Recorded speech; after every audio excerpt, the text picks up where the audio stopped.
RuneScape. You probably already have heard of this title and have played it over the years it has been out. And there's a newer version on Steam, and there's also the old school one, but overall I'm just talking about RuneScape in general. I recently decided to pick it back up, especially because one of my friends, plays the game and it's more fun to play together. And grinding skills and such while someone is actually helping you and giving you tips, who has basically everything maxed out, is, easier, it's more fun, especially if you're in a guild. So, in this video I'll be talking over, is it worth for a completely new player to pick up RuneScape, or is it worth coming back to?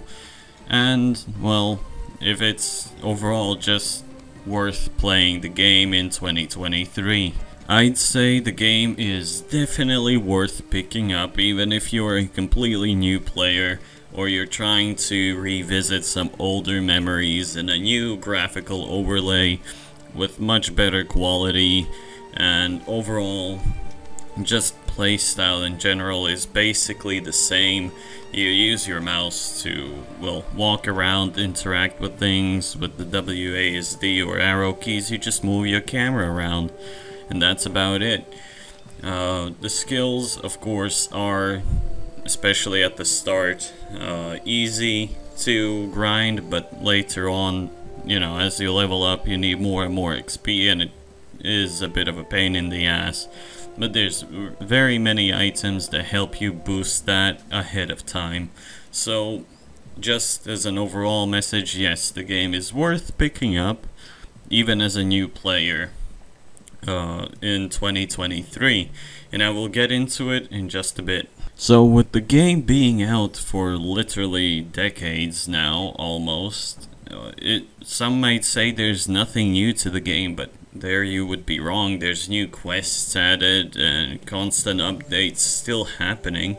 Yes, there are some things that you have to pay money for, but those are not completely monetized and locked away. You can still do basically every single quest in the game. There's still basically every single path unlocked. The game is not restricted, and you can freely explore the world. You can craft stuff, you can mine stuff, you can farm. Basically whatever you want to do, you can do in the game. And there's even different play styles you can play.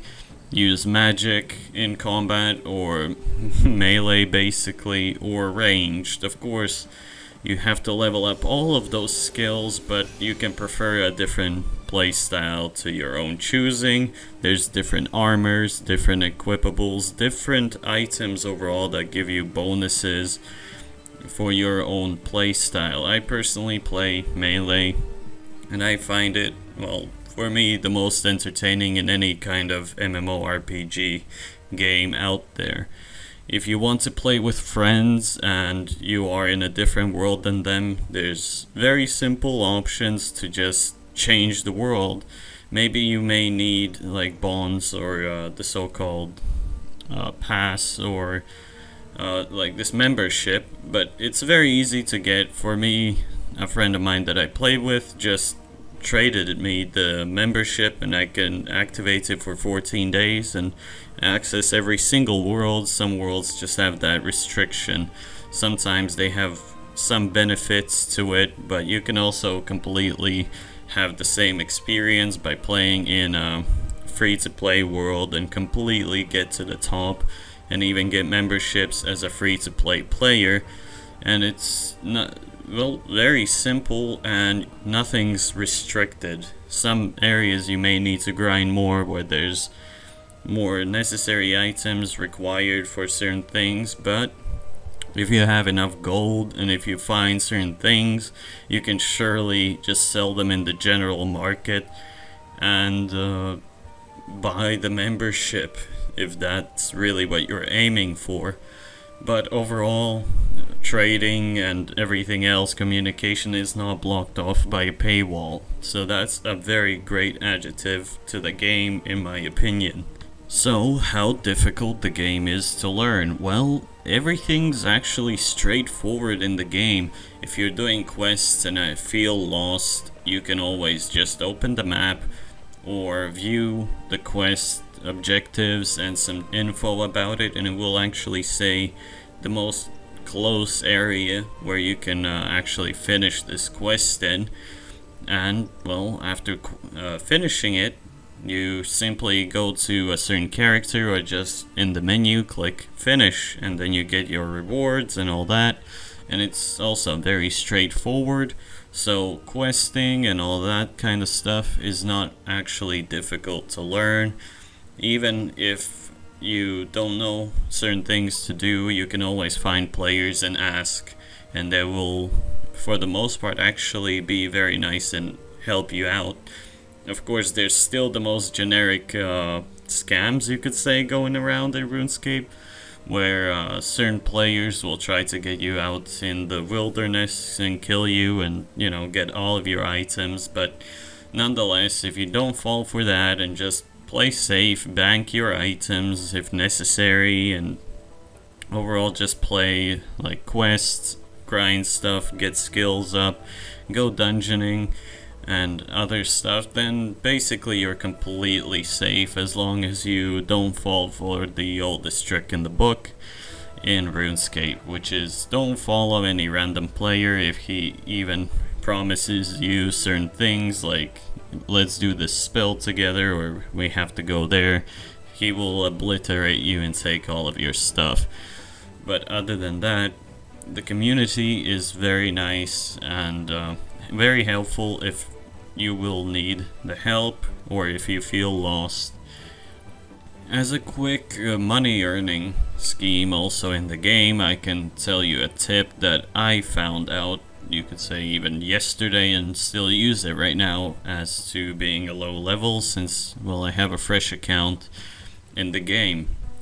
Just go to any archaeology site and excavate as much as you can from old gravel, bank it, and once you get to the general market, you can just sell it for a decent amount of cash and rinse and repeat. And after, let's say, an hour or two, which is actually not that much by MMO RPG standards, it's either the standard amount or even less, you can have a reasonable amount of cash to already buy some very nice gear or invest in higher rate crafting and all that. But keep note of certain items need certain levels for you to be able to use them.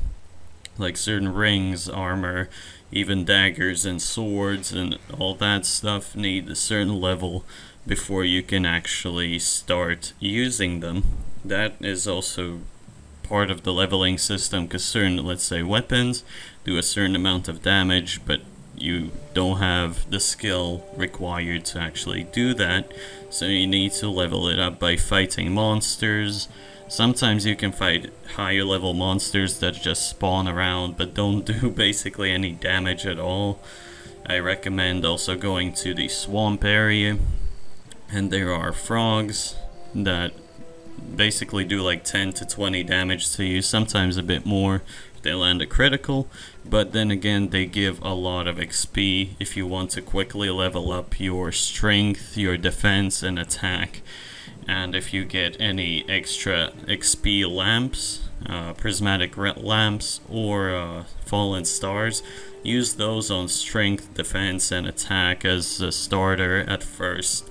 That will definitely help you boost your strength and overall playing experience in the game, and you will be able to do much more against higher level bosses, which you will have to battle for higher end gear, or just clearing dungeons or going through missions a bit easier. So be on the lookout for that, and if you get those lamps or fallen stars as a bonus or as a questing reward, surely use on those 3 skills. Those will come in handy. As for replayability, every area has more than several quests and overall tasks for you to do. There's even archaeology sites where you can excavate and find rare artifacts and so on and so forth that you can restore and collect some collections for nice prizes and all that. And it's always nice that certain stuff gets added into the game. Of course, it takes a while, but it's like a nice adjective to level up your skills. It makes it more fun. And it gives extra XP as you find these artifacts, restore them, and even give them to museums or collectors all around the world. And they're also not that hard to find. But with that being said, I think RuneScape still is a wonderful MMO RPG for those who have played it years ago and want to come back to it out of curiosity or just for a small memory lane kind of trip. Or a completely new player that just sees their game on their Steam recommended page or sees some friends playing. It's definitely worth picking up. It's not that toxic, it's very nice to play. The UI and everything is completely customizable. Each window can be dropped anywhere. You can really play the game how you want to play it. Nothing's really forced upon you. The more skills you use, the more quests you can unlock. So let's say you just want to stick around farming stuff and selling stuff.